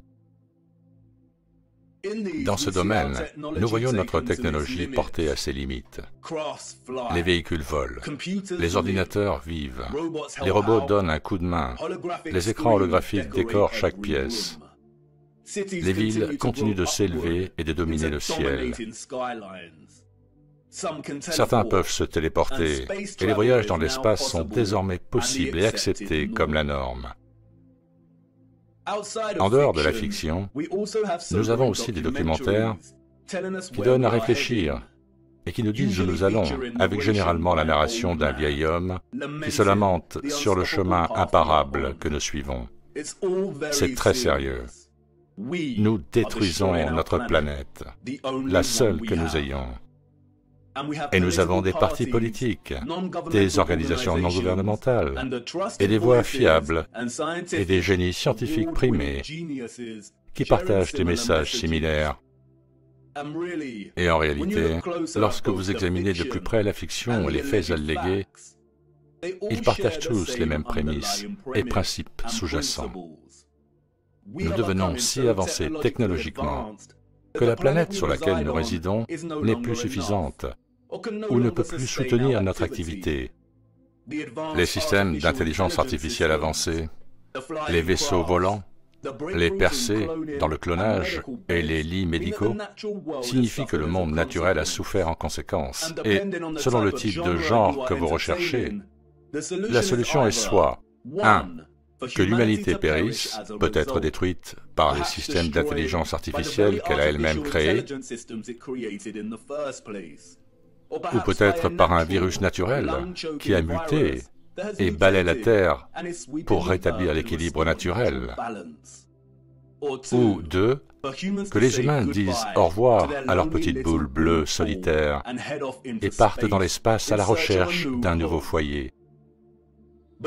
Mais voyez-vous, il n'y a pas de planète globulaire et il n'y a pas d'espace. Et par conséquent, toutes les visions du futur sont purement fictives et pas particulièrement innocentes. Ce que nous ne voyons toutefois pas souligné dans ces visions du futur, c'est le potentiel de l'électromagnétisme à transformer toute la vie humaine, la technologie et la société. Ce qui est étrange, quand on sait que toute vie et la Terre elle-même sont impossibles sans l'électromagnétisme. Pourquoi les visionnaires ne voudraient-ils pas explorer cela plus en détail? Serait-ce parce qu'ils n'en ont pas le droit? Serait-ce qu'ils ont peur de quelque chose, peur de nous voir relier un peu trop de points? Peut-être. Et encore une fois, les aimants en fer à cheval peuvent agir comme de puissants électroaimants. Si une civilisation devait progresser technologiquement par l'utilisation de l'électromagnétisme, l'aimant en fer à cheval aurait certainement un rôle énorme à jouer dans ce développement. Oui, il le ferait certainement, et il l'a fait. L'aimant en fer à cheval, l'Arc de Triomphe. Oui, l'un des plus puissants électroaimants jamais construits.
Bienvenue dans le futur. Sauf qu'il s'agit du passé. Le futur est venu et est reparti et nous l'avons manqué. La magnifique architecture que nous voyons partout dans notre monde, que les menteurs officiels et les contrôleurs de celui-ci ont appelé historiciste, néoclassique, renaissance, gothique, etc., appartient à une seule et même civilisation unifiée. Une civilisation si développée qu'elle a exploité le pouvoir de l'électromagnétisme à un degré si élevé qu'elle a non seulement construit ces énormes structures, mais les a aussi façonnées avec une finesse et une beauté absolue. Une célébration de leur propre avancée technologique. Les structures ont été conçues dans le seul but de récolter et de générer de l'énergie électromagnétique et de la distribuer partout dans le monde. Leur ville, leur village et tout un mode de vie dépendaient de l'utilisation d'une énergie électromagnétique puissante, propre et gratuite. L'énergie était captée et collectée dans l'ionosphère au-dessus de nos têtes, au moyen d'antennes, de flèches, de dômes et de tours. Toutes les structures impossibles que nous voyons aujourd'hui ont été reconverties, rebaptisées par nos contrôleurs et les citoyens du XIXe siècle. Ceci n'est pas une église, ce n'est pas une mosquée, ce n'est pas un château et ce n'est pas un bâtiment gouvernemental. Ce sont des générateurs puissants et gargantuesques. Ils collectaient et généraient l'énergie électromagnétique qui était ensuite stockée dans d'immenses centrales électriques et distribuée et redirigée par des structures sophistiquées et avancées, dont un énorme électroaimant, ou ce que nous connaissons sous le nom d'arc de triomphe. L'énergie était stockée dans des batteries et des condensateurs, tels que des tours et des obélisques.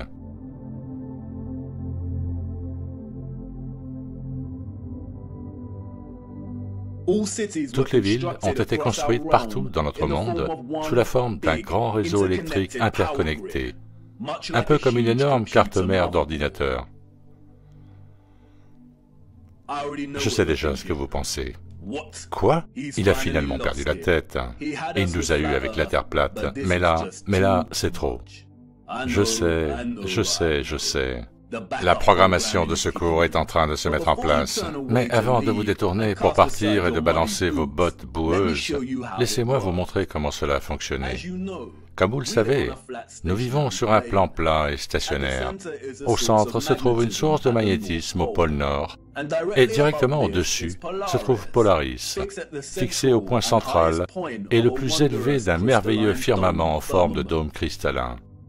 Sous le firmament, différentes couches d'atmosphère existent à différentes hauteurs. L'ionosphère commence à environ 50 km au-dessus de la Terre. Elle comprend une thermosphère et la mésosphère. L'ionosphère est une atmosphère électrique qui est ionisée par l'électromagnétisme du Soleil. Elle forme également le bord interne de la magnétosphère. Je sais, beaucoup de grands mots et de concepts abstraits. Mais vous êtes familier avec ce processus et vous en avez été témoin chaque jour pendant toute votre vie. Comme vous pouvez le voir, les fioles ici contiennent des gaz moléculaires qui sont présents dans l'atmosphère au-dessus de nous. Lorsqu'une source électromagnétique, telle qu'une bobine Tesla, est appliquée à proximité de ces gaz, le champ magnétique de la bobine ionise ou charge ces gaz, et il en résulte un plasma phosphorescent. Les gaz se colorent, c'est pourquoi notre ciel est principalement bleu, parce que la présence électromagnétique du Soleil ionise l'atmosphère, et le résultat est un plasma coloré. Lorsque le Soleil entre ou sort de notre région, ou ce que les menteurs du monde appellent le lever et le coucher du Soleil, nous voyons une variété de gradients de couleurs en raison de la distance par rapport à l'ionosphère au-dessus de nous. Lorsque le Soleil ne voyage plus au-dessus de notre région, le ciel perd sa couleur et nous pouvons voir les étoiles dans le firmament au-delà. Bien que les scientifiques officiels désignent l'ionosphère comme une couche atmosphérique, il s'agit en fait d'une couche éthérée. L'éther est le tissu ou l'élément qui porte l'électromagnétisme. Il relie tout dans notre monde. C'est le tissu qui rend possible le Soleil et la Lune et leur voyage concentrique au-dessus de notre disque. L'éther est le mystérieux cinquième élément. Il relie tout électromagnétiquement par l'énergie vibratoire. Il est la colle, la toile, la force motrice d'absolument tout. Les quatre autres éléments, l'air, le feu, l'eau et la terre, n'existent que grâce à l'éther. Ils sont l'expression des vibrations de l'éther. La cymatique est un bon exemple de la présence de l'éther. Les fréquences alimentées par la plaque de Chladni font que le sable ou le sel forment des formes géométriques précises et complexes. Plus la fréquence est élevée, plus le motif géométrique est complexe. Mais quel est le conduit qui prend les vibrations des fréquences et permet au sable de prendre cette forme? C'est l'éther à l'œuvre. C'est pourquoi nous voyons des fruits et des légumes qui ressemblent beaucoup à des motifs cymatiques. C'est l'éther à l'œuvre. Toute matière est éthérée, et la forme de cette matière est une expression différente de l'éther, déterminée par la fréquence et la vibration. L'éther est le pont entre la fréquence électromagnétique et l'énergie vibratoire et la forme de la matière elle-même. On pourrait l'appeler le Saint-Esprit de Dieu. Le discours historique et scientifique sur l'éther est un discours délibérément manipulé. L'ennemi a introduit la vérité uniquement pour la discréditer et ensuite l'enterrer. Certains des personnages présumés du passé ont écrit sur l'éther. Un certain Aristote l'appelait le cinquième élément. James Clerk Maxwell, le soi-disant père de l'électromagnétisme, a parlé de l'éther en déclarant « Dans plusieurs parties de ce traité, on a tenté d'expliquer les phénomènes électromagnétiques par une action mécanique transmise d'un corps à un autre, au moyen d'un support occupant l'espace entre eux. La théorie ondulaire de la lumière suppose également l'existence d'un support. Il nous reste maintenant à montrer que les propriétés du support électromagnétique sont identiques à celles du support luminifère. Le support auquel il fait référence ici est l'éther. Albert Einstein et d'autres ont réussi à solidifier le modèle héliocentrique à travers des écoles frauduleuses de la pensée scientifique. Mais même Einstein ne pouvait nier la présence de l'éther. Selon la théorie générale de la relativité, l'espace est doté de qualités physiques. En ce sens, il existe donc un éther. Selon la théorie générale de la relativité, un espace sans éther est impensable. Car dans un tel espace, il n'y aurait non seulement pas de propagation de la lumière, mais aussi pas de possibilité d'existence pour les étalons de l'espace et du temps, baguettes de mesure et horloge, ni donc d'intervalle d'espace-temps, au sens physique du terme. Même les scientifiques contemporains sous le charme de l'héliocentrisme admettent qu'il est absurde de nier l'existence de l'éther. Aujourd'hui, le vide est reconnu comme un milieu physique riche. Une théorie générale du vide est donc une théorie de tout. une théorie universelle. Il serait approprié d'appeler le vide éther, une fois de plus. Revenons à l'ionosphère éthérée.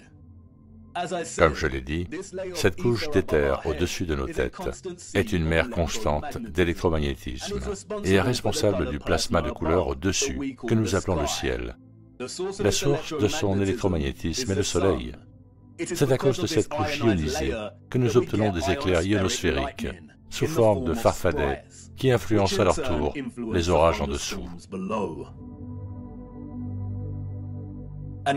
Un ion est une particule, un atome ou une molécule ayant une charge électrique nette. L'électricité est un flux continu d'ions. Les électrolytes de notre corps sont ionisés. Tout est relié par l'électromagnétisme et l'éther. Nos ancêtres historiques hautement développés et sophistiqués comprenaient non seulement le fonctionnement de l'ionosphère et de l'éther, mais ils avaient également mis au point des méthodes pour les exploiter de manière magistrale en tant que combustible pour alimenter la Terre entière. Et si le processus exact par lequel ils ont pu extraire l'éther nous est délibérément caché et reste inconnu, les vestiges structurels que l'humanité a depuis réutilisés en tant qu'architecture nous offrent de nombreux indices sur la façon dont tout cela a fonctionné. Les preuves sont partout pour ceux qui ont des yeux pour voir. Et une fois que vous les voyez, elles deviennent si évidentes que vous vous en voudrez de ne pas les avoir remarquées en premier lieu. La question est très complexe, et il faudrait du temps pour l'étoffer. Pour l'instant, nous allons donc examiner de plus près certaines de ces structures et présenter quelques concepts de base. Au fur et à mesure que nous poursuivrons notre voyage, nous explorerons tout plus en détail. Nous les voyons partout. Au sommet de toutes ces magnifiques structures, des tours, des flèches et des pinacles qui s'élèvent en antennes pointues. C'est à travers ces antennes complexes que l'éther était récolté.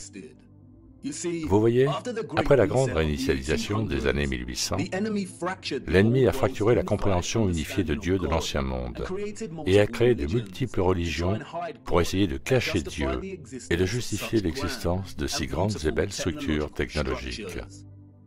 Et je sais que cela peut déranger certaines personnes, mais restez avec moi, je ne vous laisserai pas tomber.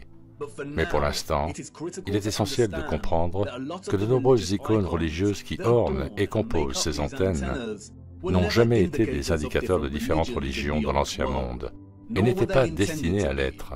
Elles signalaient quelque chose d'entièrement différent. Elles sont généralement faites de cuivre et d'or. Tous deux sont d'excellents conducteurs d'électricité. Dans de nombreuses structures, que nous appelons cathédrales, les pointes symétriques des pinacles fonctionnaient de manière similaire, extrayant l'éther de l'ionosphère. Une fois récoltée, l'énergie devait inévitablement être attirée vers le bas dans la partie supérieure la plus large de ces structures en forme de dôme. En examinant l'intérieur de plusieurs de ces dômes, nous nous rendons compte qu'ils reposent sur une ornementation symétrique, obtenue par des indentations ou des cavités dans la maçonnerie. Dans le monde de l'électromagnétisme, un résonneur à cavité fonctionne par symétrie pour produire des oscillations ou des vibrations de particules énergétiques. Les formes symétriques forcent les particules énergétiques ou les ions à vibrer de manière constante. Est-ce la raison pour laquelle nous voyons une ornementation symétrique parfaite dans le plafond de nombreuses structures en forme de dôme? Cela semble sans doute absurde, mais la majorité de ces structures comportent également un petit type de résonneur à cavité, ou ce que l'on appelle plus justement des magnétrons à cavité, qui offrent une certaine clarté quant à la fonction réelle de ces structures. Un magnétron à cavité est un tube à vide de grande puissance qui génère des micro-ondes en utilisant l'interaction d'un flux d'ions avec un champ magnétique lorsqu'il se trouve dans le résonateur de la cavité. Un magnétron fonctionne à travers un vide symétrique et vidé.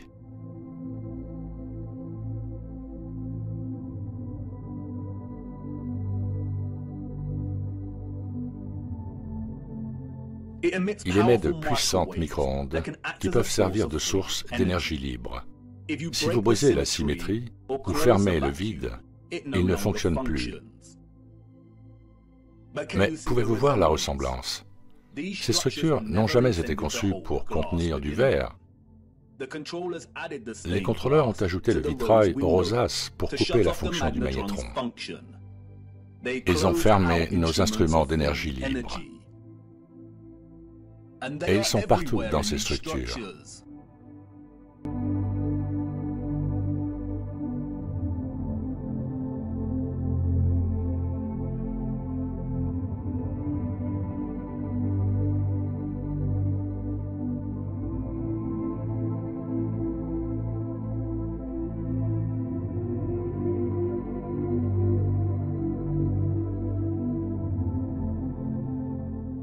Il est intéressant de noter que si vous observez la géométrie de sections entières des structures elles-mêmes, il devient alors très évident qu'elles ont fonctionné dans leur intégralité comme un magnétron à cavité pour générer de l'énergie.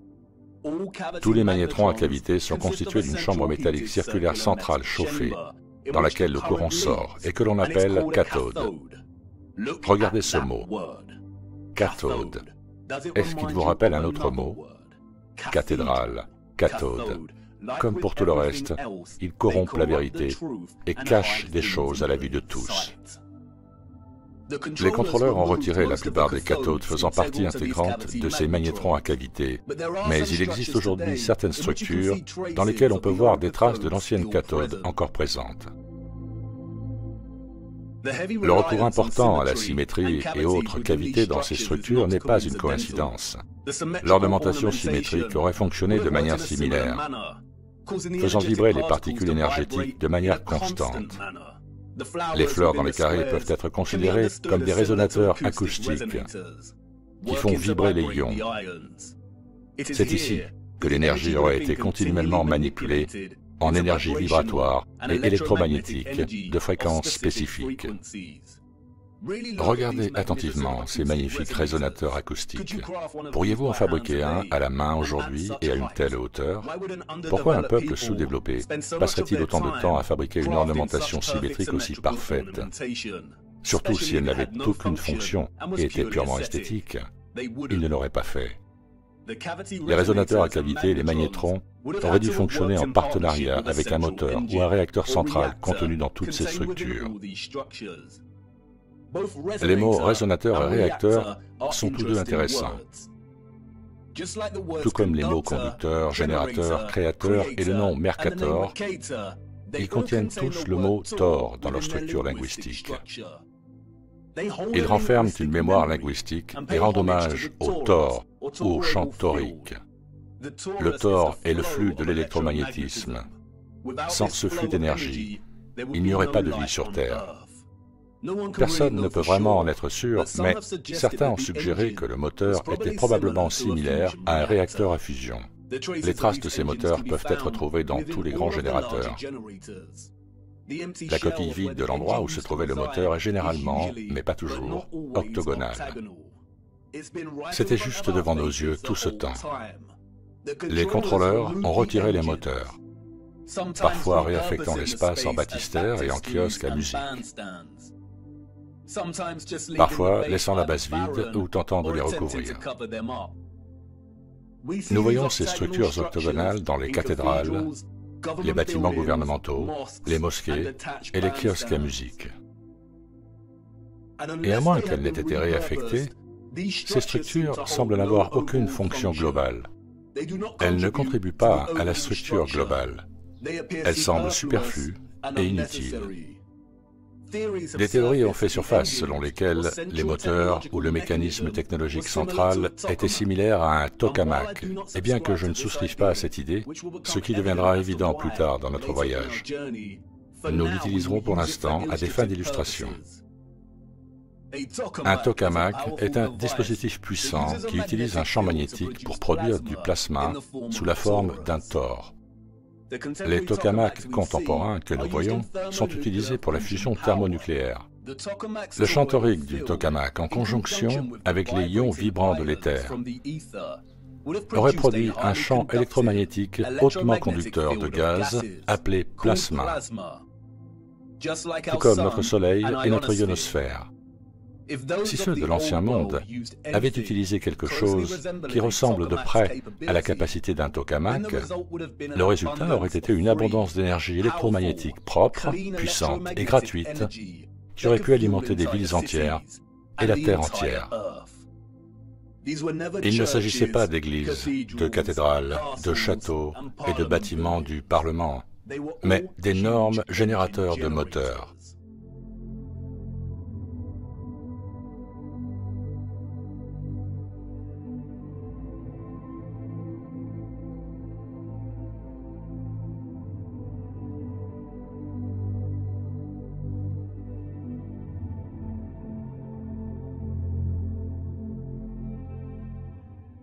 Les contrôleurs ont inventé des étiquettes et des termes tels que Renaissance, gréco-romain, et ainsi de suite, pour décrire le style de ces structures.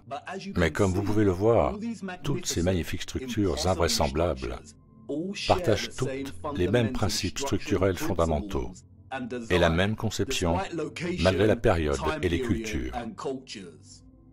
Et ce, parce qu'elles ont été créées dans le seul but de générer de l'énergie. Et ce n'est pas parce que ces structures n'ont jamais été utilisées pour la prière et le culte qu'elles n'étaient pas des lieux saints. Les civilisations du passé entretenaient une relation avec la source et l'Esprit Saint, ou l'éther, comme aucune autre.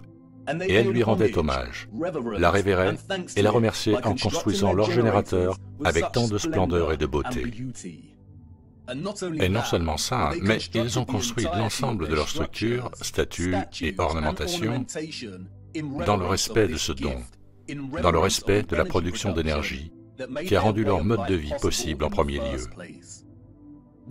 La couronne de laurier que les contrôleurs sataniques ont corrompue en s'appropriant le symbole et en le redésignant pour représenter Apollon et Lucifer est en fait une bobine torique.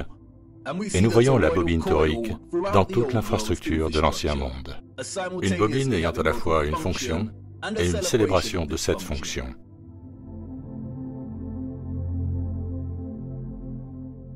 Les bobines électromagnétiques sont des conducteurs électriques. Elles sont utilisées dans des applications où le courant électrique interagit avec un champ magnétique, dans des dispositifs tels que les générateurs, les moteurs, les inducteurs et les transformateurs. La plupart des bobines se présentent sous la forme d'une bobine torique ou d'un fil en spirale. Les bobines sont utilisées en conjonction avec un aimant pour produire un puissant électromagnétisme. Plus le nombre de tours de fil est élevé, plus le champ magnétique est puissant. Les bobines génèrent des vortex qui, à leur tour, créent un champ électromagnétique. C'est un seul et même système interconnecté.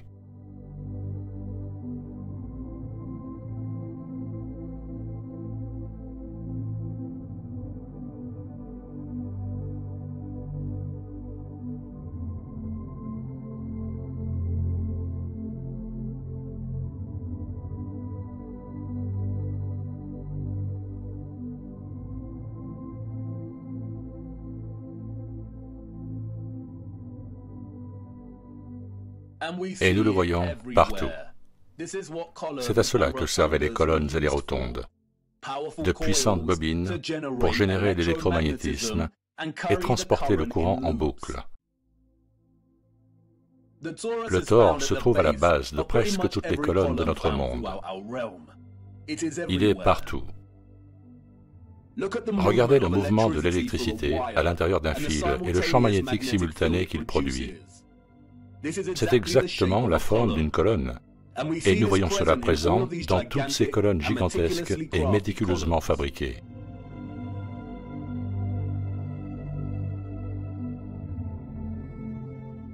C'est pourquoi nous voyons le champ magnétique représenté au sommet de nombreuses colonnes. C'est le mouvement des ions dans le champ magnétique. C'est le mouvement du Thor et du vortex torique.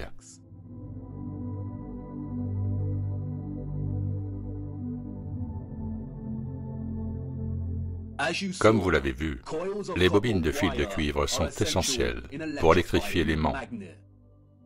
Et je sais ce que vous voulez dire. C'est génial, mais les colonnes et autres structures auxquelles vous faites référence sont en pierre. Mais voyez-vous, toutes ces structures impensables sont faites d'un mélange de pierre et de métal. Ils ont utilisé des barres de fer dans leur construction. Le fer est magnétique.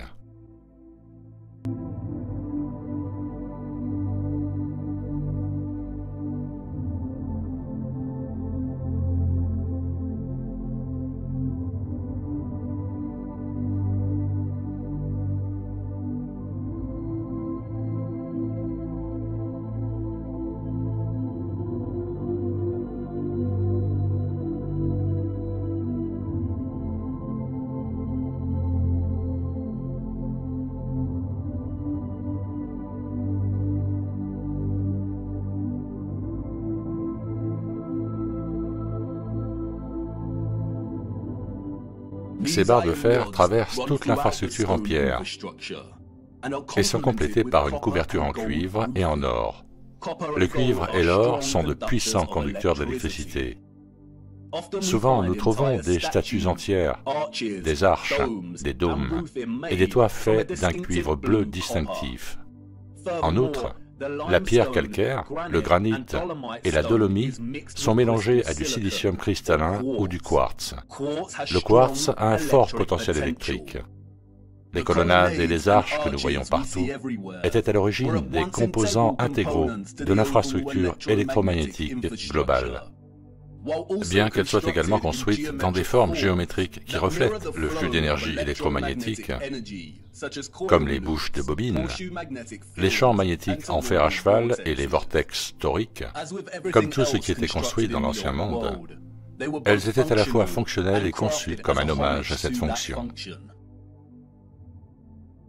Une grande quantité d'énergie éthérée était stockée dans des structures construites en briques rouges et en béton. Les briques rouges et le béton sont d'excellents conducteurs d'électricité. Ils fonctionnaient comme d'énormes condensateurs ou batteries.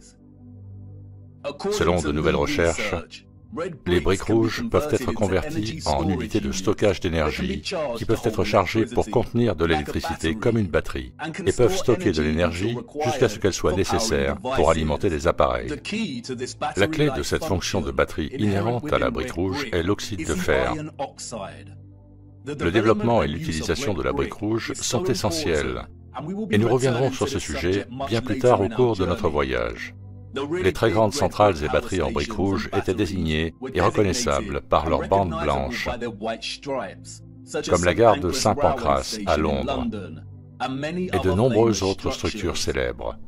Cette désignation des centrales par des bandes rouges et blanches est encore utilisée aujourd'hui et constitue également un indicateur pour l'aimant.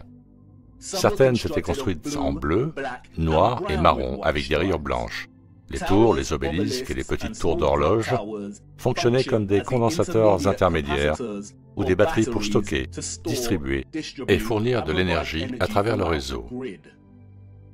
Toute la Terre de notre monde plat était connectée en un seul réseau, un système complexe interconnecté de production, de distribution et de consommation d'énergie libre. Ce réseau a été déstabilisé et désactivé quelque part entre le XVIIe siècle et le XIXe siècle. Les réseaux électriques de ce type ne fonctionnent pas sur une masse sphérique. Nos ancêtres historiques savaient que la Terre sur laquelle ils marchaient était plate. Ce type d'avancée technologique futuriste est le résultat d'une civilisation qui savait exactement sur quel type de terre elle vivait. Ils n'étaient pas soumis aux mêmes tromperies et abus sataniques que nous. Ils n'ont pas été élevés en croyant qu'ils vivaient sur un rocher globulaire solitaire, tournant dans le vide de l'espace. Les véritables propriétés électromagnétiques éthérées de la Terre ne leur étaient pas cachées. Ils savaient qu'il y avait un firmament bombé au-dessus de leur tête. Ils l'ont étudié, ils ont imité ses propriétés et ont compris sa relation centrale avec toute l'existence éthérée de l'électromagnétisme. Ils vénéraient la magnificence de son art et montraient leur plus grande gratitude à la source, à Dieu et au Saint-Esprit éthéré pour leur avoir donné tout ce dont ils avaient besoin. Regardez.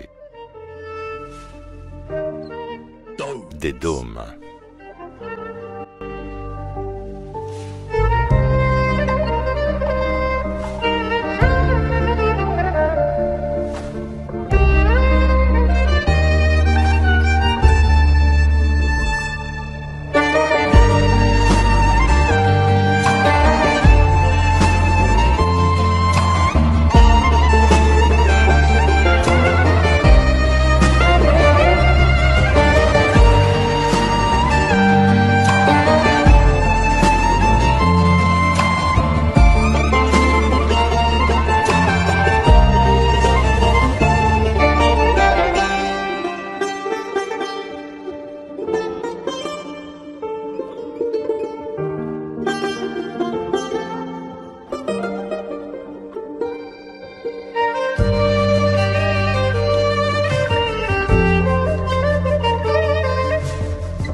Avez-vous déjà vu quelque chose d'aussi exquis que cela?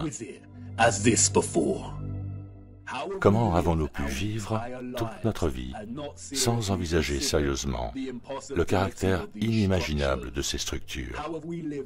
Comment avons-nous vécu toute notre vie en marchant parmi les squelettes d'un futur oublié depuis longtemps?